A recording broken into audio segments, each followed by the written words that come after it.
nikel ini kan sangat berpengaruh besar ke Parah. industri mobil listrik ke depannya. Terus cadangan nikel terbesar ada di Indonesia dan ternyata value added-nya atau nilai tambah dari hilirisasi nikel itu sangat besar sudah dirasakan gitu kan. Makanya itu sukses tuh hilirisasi nikel walaupun sampai saat ini masih digugat di di WTO gitu kan, tapi ini jangan sampai nih yang menikmati cuma asing aja, cuma pure dari segi bisnis aja.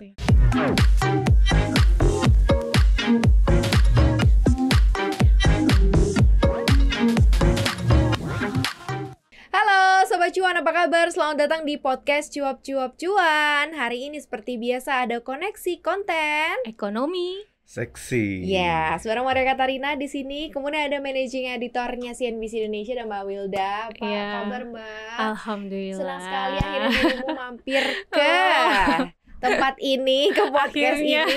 Setelah sekian lama loh, jadwalnya susah banget tuh hari ini. Sibuk, hari ini spesial banget. Nah, kalau yang satu ini udah akan dikenal banget sama Sobat Cuan ya, Mas Adam Isa, produser CNBC Indonesia TV. Oke, kita mau ngomongin sesuatu hal yang memang kayaknya perlu nih Sobat Cuan untuk bukan hanya kita ngomongin soal keuangan doang, kita ngomongin soal cuan-cuanan gitu ya. Tapi Sobat Cuan juga harus update informasi terkini ya. Ini terkait mengenai DPR yang desak divestasi Vale Indonesia ya. Mungkin kalau misalnya yang sudah punya rekam sejarah dulu pernah ada divestasi besar juga yaitu PT Freeport Indonesia. Nah, ini sekarang ada Vale Indonesia yang kayaknya memang didesak ya. Posisinya didesak untuk melakukan divestasi atau tidak, nanti izinnya tidak dilanjutkan lagi di tahun 2025 gitu ya. Sebenarnya ini sekarang posisinya udah sampai mana sih? Masih digodok-godok ya Mbak Wilda? Iya, sebenarnya sekarang bisa dibilang mungkin lagi negosiasi antara Vale dengan BUMN Mine ID khususnya yang sebagai holding BUMN pertambangan. Jadi kan sekarang statusnya itu kan masih 20% itu masih BUMN dimiliki melalui Mine ID, sekitar 20-21% saham publik. Dan sisanya 15% Sumitomo, 43-44% itu Vale Canada, Vale Canada Limited. Jadi kan berarti posisinya masih besar Vale Canada nih. Sedangkan kalau berdasarkan undang-undang minerba kita, peraturan kita itu 51% tuh harus dikuasai Indonesia, minimal 51% harus dikuasai Indonesia. Artinya kalau saham publik itu dimasukkan, berarti kan nambah 11% lagi biar jadi 51%. Tapi yang menjadi perdebatan saat ini juga sebenarnya apakah 20% itu yang di saham publik yang di Bursa Efek Indonesia itu juga dimasukkan ke dalam 51% yang penguasaan Indonesia. Itu yang masih menjadi tanda tanya sebenarnya kan. Karena kan namanya di publik kan maksudnya kepemilikannya itu kan bisa siapa aja kan. Lo tinggal di mana dan ada asing gitu ya. Lo tinggal di mana-mana bisa ya kan, bisa punya ya kan. Nah, dan terlebih ternyata dari kepemilikan asing itu waktu itu juga diungkapin juga sama Kementerian SDM hampir 60% itu dikuasai asing dari 21% yang dimiliki publik. Sekitar 60%-nya itu dimiliki asing. Nah, ini kan juga jadi tanda tanya juga. Kalaupun misalnya dihitung masuk ke 51% yang harus divestasi, berarti kan sebenarnya nggak 51% juga majority kayak gitu kan. Karena dihitung makanya cuma mau dikasih 10%. Karena dihitung 20 sekian persennya memang milik publik Indonesia nih. Padahal kan nggak tahu di dalamnya berapa besar. Bahwa 50% lebih ternyata yang punyanya asing gitu kan. Berarti in total nanti di jumlah-jumlah tetap nggak jadi pemilik saham mayoritas gitu Indonesia kan. Nah, even kalau misalnya ini kan sekarang majority-nya Vale Canada 44%. Kalaupun misalnya dikasih 11% nih, misal katakanlah kasih ke Mine ID dari saham si Vale Canadanya aja. Berarti kan tetap majority mereka yang benar, si Kanadanya masih di atas 30%. Masih di atas 30%, di 32-33%.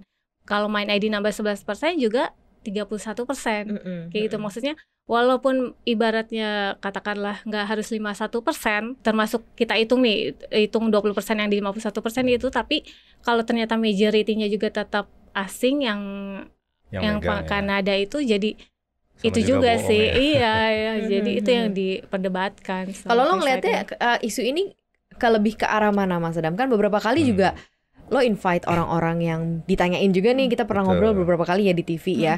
Dan ya titik beratnya sih memang sebenarnya katanya Vale sendiri itu juga tidak terlalu memberikan kontribusi signifikan terhadap perekonomian Indonesia. Makanya mendingan ditarik aja semua biar lebih in totalnya emang untuk kontribusi ekonomi Indonesia. Kalau lo ngeliatnya gimana? Kalau dari permasalahannya dulu kali ya, ini mungkin masalahnya bedanya dengan Freeport yang sebelumnya adalah ini perusahaan terbuka, Freeport perusahaan tertutup gitu kan, jadi untuk ngitung sahamnya lebih gampang. Kalau perusahaan terbuka ini mungkin yang 20% dikuasai masyarakat seharusnya mungkin ya tidak dimasukkan ke dalam hitungan, karena itu kan masyarakat kan bisa siapa aja kan, bisa orang Indonesia, bisa asing gitu kan, tergantung sekuritasnya siapa.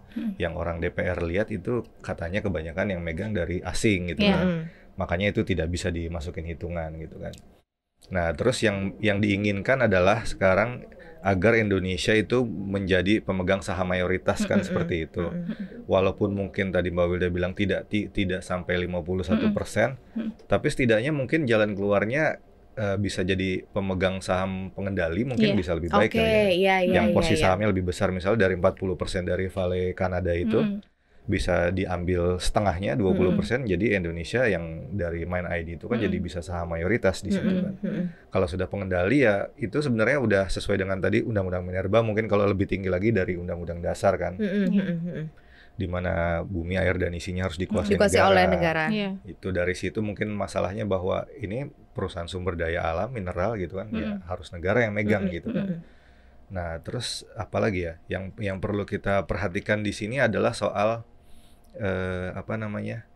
bagaimana nanti setelah prosesnya kan, tadi Mbak Maria nanya soal manfaatnya apa sih buat Indonesia. Benar. Gitu kan.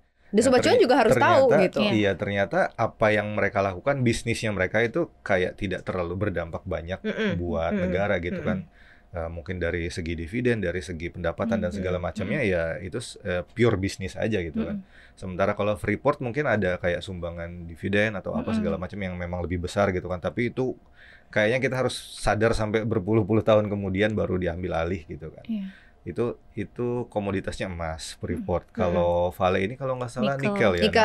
Kenapa akhirnya masa ini juga depan dibahas? dunia gitu kan. Karena ternyata nikel ini kan sangat berpengaruh besar ke industri mobil listrik ke depannya. Terus cadangan nikel terbesar ada di Indonesia dan ternyata value added-nya atau nilai tambah dari hilirisasi nikel itu sangat besar, sudah dirasakan gitu kan. Makanya itu sukses tuh hilirisasi nikel, walaupun sampai saat ini masih digugat di di WTO gitu kan, tapi ini jangan sampai nih yang menikmati cuma asing aja, cuma pure dari segi bisnis aja.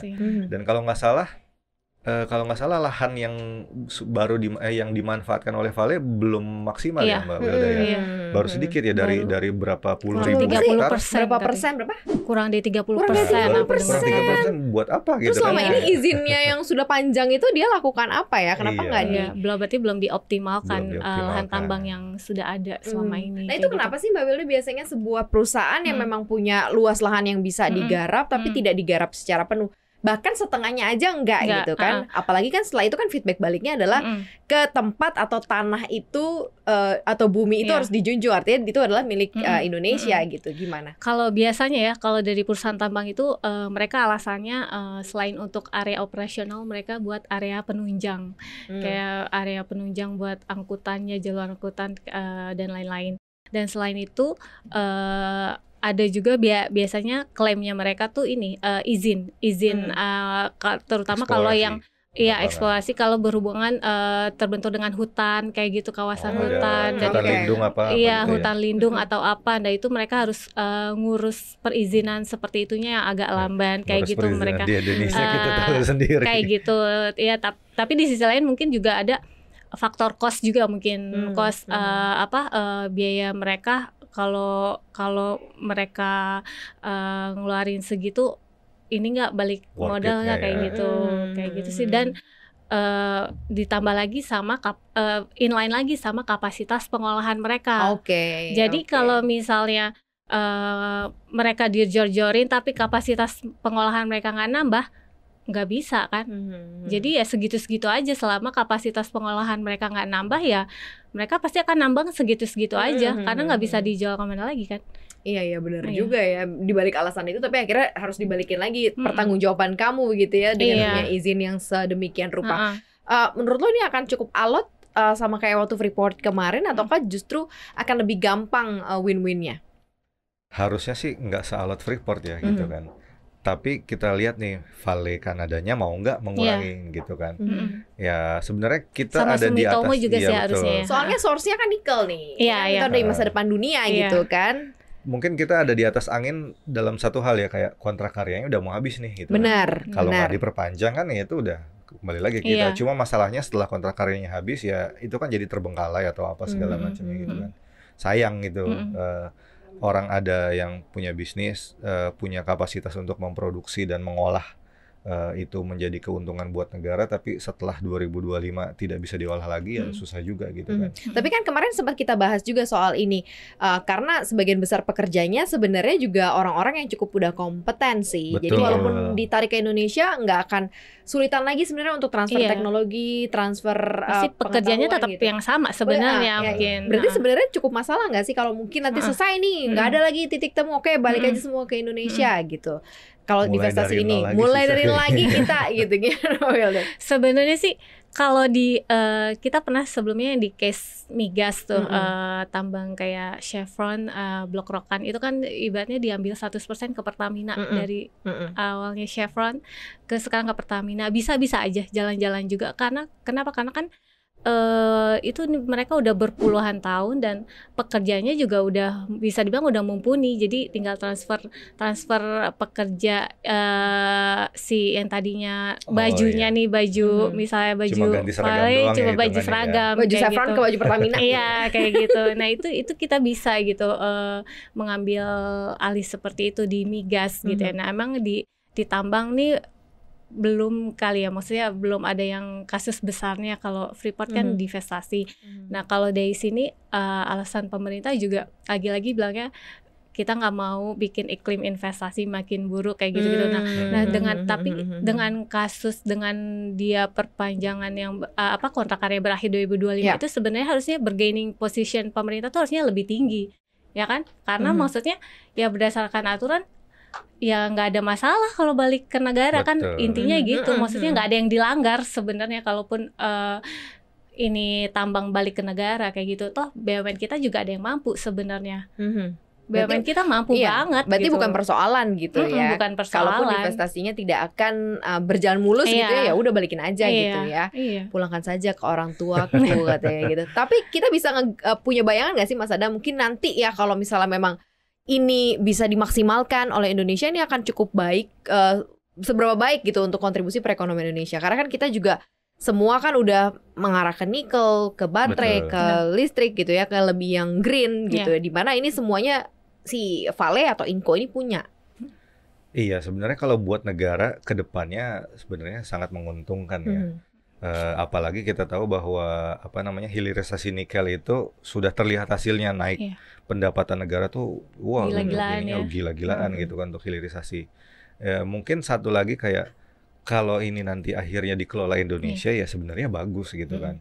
Bahwa Indonesia ternyata sudah punya kemampuan untuk mengelola sumber daya alamnya sendiri gitu kan. Tapi yang dilihat dari pemerintahan sekarang adalah kayak ini mengundang investasi nggak gitu kan.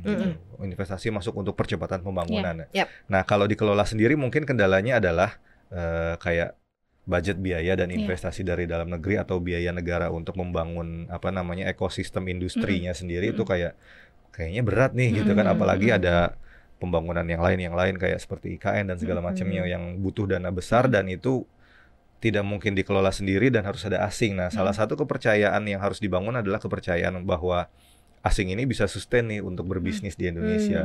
Kalau sampai asingnya yang pergi dari Indonesia gitu kan, nanti perusahaan yang lain akan ngelihat, wah dia aja nggak diperpanjang nih, nanti gimana nih cara gua untuk masuk ke Indonesia terus ngurus izin dan segala macamnya.